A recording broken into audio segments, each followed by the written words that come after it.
and welcome to this edition of the Native News Update on this Tuesday, May 1st. I am your host for today's program, Paul DeMain, and many of the stories we read here can also be found at our websites at IndianCountryNews.com and IndianCountryTV.com, where there's lots of new video clips there. And here are some of the news stories for the day.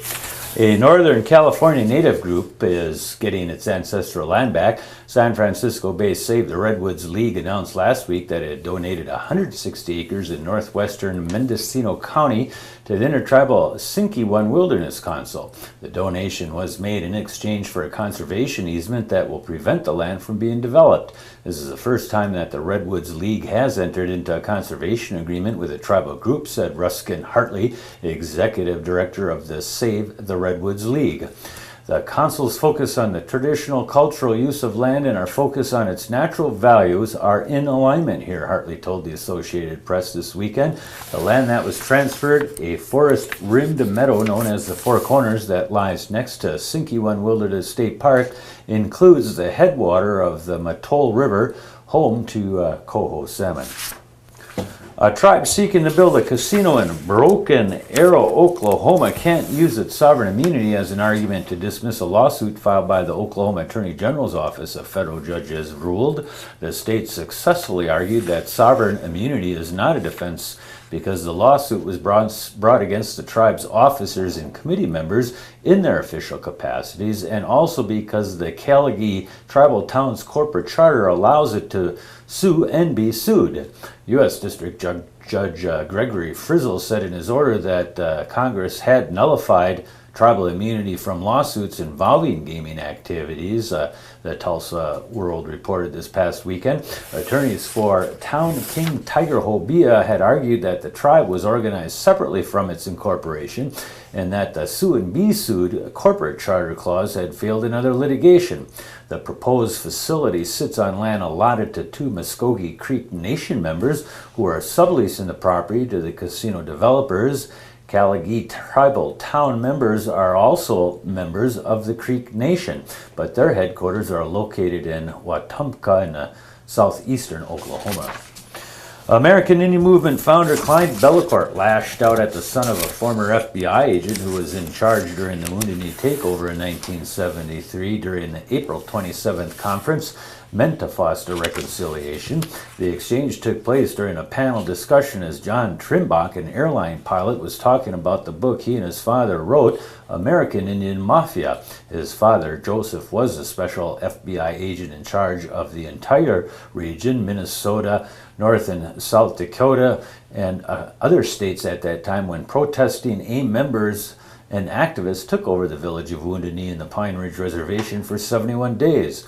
The FBI wanted to kill us, he said. The FBI brought in all the military branches from the United States federal government, according to Bellecourt. John Trimbach was focusing on what he called a hidden side of the uprising in which activists were beaten, raped, and killed. He claimed the crimes were condoned by the AIM leadership. At various points during the speech at the annual Dakota Conference at Augustana College, Bellecourt stood up from his front row seat and waved an affidavit that he said proved Joseph Trimbach wanted to kill American Indians. I can show you what the FBI didn't want. Wouldn't need to stop. FBI wanted to kill us. FBI brought in all the military branches of the United States federal government. We came in civilian clothes. Listen to me. You shut up. You can't say enough. Anime can't say anything. I'm saying something. Ray Robinson can't say anything. Johnny Moore can't say anything. There's a whole lot of people that. Well, He's got the floor from this man. He got asked a question and he's done. That's what I'm trying to do. I got his phone. You should investigate it. If anybody else lied as much as Mr. Trimbach, that's why he was in the indictment to go to jail. I'll get this. I'm telling you. I'll get this. I'll tell you the truth. 333-5747. They got it. 612. They got it. He'll get it down. I got the number 2. I'll get the 20. I'll hand it out to everybody to show what a liar. Cover up. That's why I did it. They wanted to get rid of the American Indian. They wanted to kill the American Indian. They wanted to silence the American Indian. They wanted the whole military force. Enough. And you got them guys like Paul DeMain working for today. Thank Hand me the beer reporter. Hand me the beer reporter.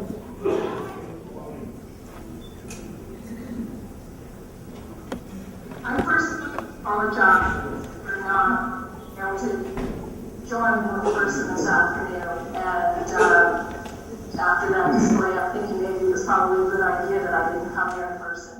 President Barack Obama has named a member of the Standing Rock Sioux tribe to serve as his senior advisor for Native American affairs. Obama announced the appointment of Jodi Gillette to advise him on Native American issues on the White House Domestic Policy Council. Gillette previously worked on Indian issues at the Interior Department. Obama says Gillette has been a key member of his administration's effort in Indian country. He says she'll continue to ensure that Native American issues will have a seat at the table. Gillette is an enrolled member of the Standing Rock Sioux tribe in North Dakota and South Dakota. She holds a degree from Dartmouth College and the University of Minnesota. Beer vendors in a tiny Nebraska town would be forced to discriminate against residents of a neighboring South Dakota Indian reservation if a judge agrees with a lawsuit accusing the retailers and others of knowingly contributing to the reservation's alcohol-related problems. Attorneys said in asking for the lawsuit to be dismissed. The argument is among several made in motions filed last week asking a judge to dismiss the $500 million lawsuit filed by the Oglala Sioux tribe against some of the world's largest beer makers, as well as their distributors and the 4 beer stores in the border town of White Clay, Nebraska.